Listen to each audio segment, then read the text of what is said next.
Hey YouTube, what's up? I'm Sarvesh and today I'm going to show you how to build a gaming budget friendly PC.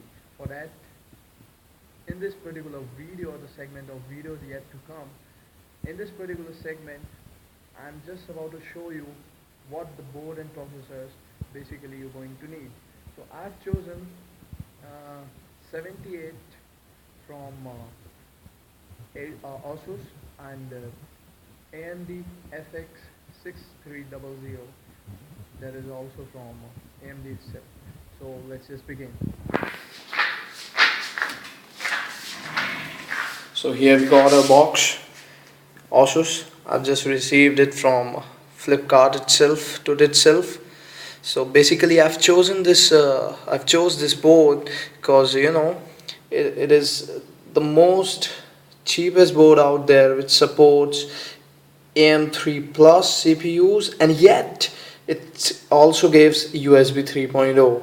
So basically my requirement, and I would basically recommend you all to go for this particular build if you are in the future you're not going for SSD. Remember it guys, because SSD you're gonna need the 6 Gbps gigabyte per second SATA capable SATA slots, but it is unfortunately it's only giving you the SATA 3 Gbps slots, so that it's not gonna be that much effective for your SSD to outperform your hard drives, conventional hard drives, 7200 RPMs, right? So I'm not gonna use for these SSDs because it's not gonna make that much of a difference in gaming.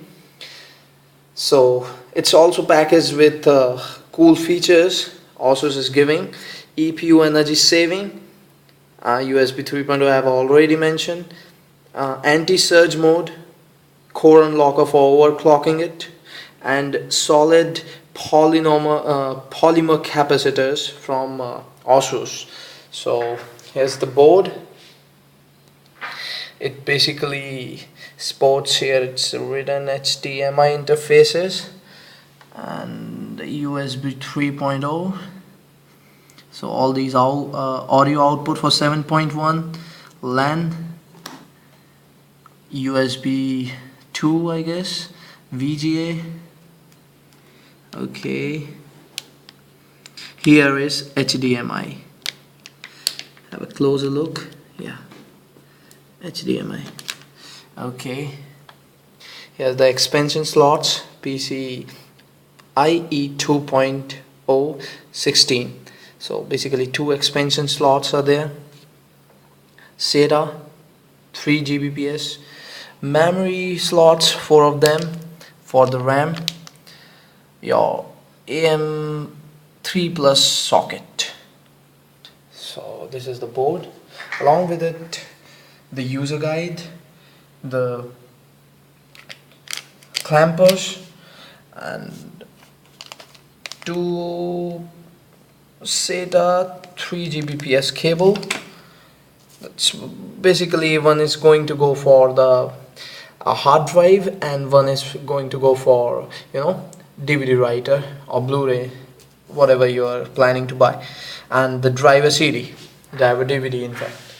Okay, on the CPU side we have gone to FX 6300, that is black edition, the latest of the FX series 6300. So 6 core in total, 3.5 gigahertz, 14 MB total cache. So it is very economical as well as overclockable. It's only requiring 95 watts in the entire series, 6 plus 6 cores, or you take the 8 cores, which are the later heavier version of FX series. All of them requires 125 watts, and only this particular lad or this particular thing, it's my baby, I'm loving it. It's requiring only 95 watts, can you imagine? Yeah. So it's overclockable. Yeah, damn sure I'm going to overclock it at any frequency you can imagine of, up to 4.5. Some threads suggested, yeah, 4.5 is stable. So you're going to see the same more or less results, which as compared to 8350, which is you're going to see on in the gaming, as far as gaming is concerned. So guys, basically I'm preferring 6 cores over 8 cores, because gaming, it's hardly requiring what, 4 cores. Yeah, obviously 4 cores, it's more than sufficient for nowadays. Even the heaviest game you take, Crysis 3, it's requiring only like 4 cores when you're playing online, 4 or maximum 6 cores. Battlefield 3, it's requiring 4 cores when you're playing the online Battlefield, or 2 cores when you're playing the single player campaign mode. So basically in the gaming, what is requiring is the higher clock frequency. 4 cores are sufficient.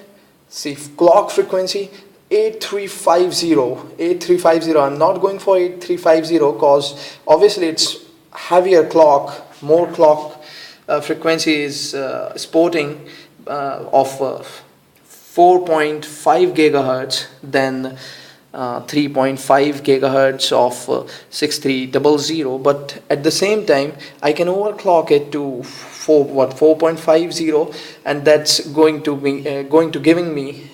give me exact performance of 8350 without spending extra amount. So that's, wow, great.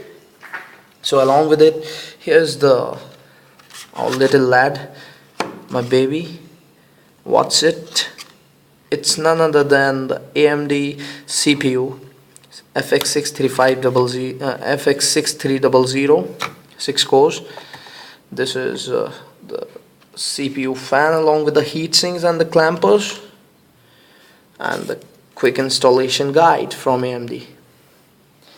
So basically guys, I'm going to upload the segments of video every now and then, so just keep in touch.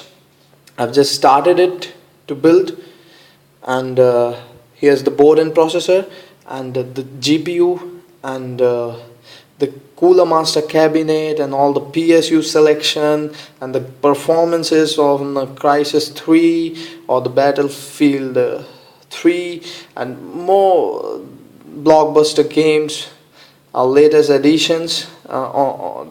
Out of the box, I'm going to test it and show you on my Sony Bravia BX311 that will be running on full mode, maxed out settings at 180p. And so just keep in touch and wait for the next video. Thanks.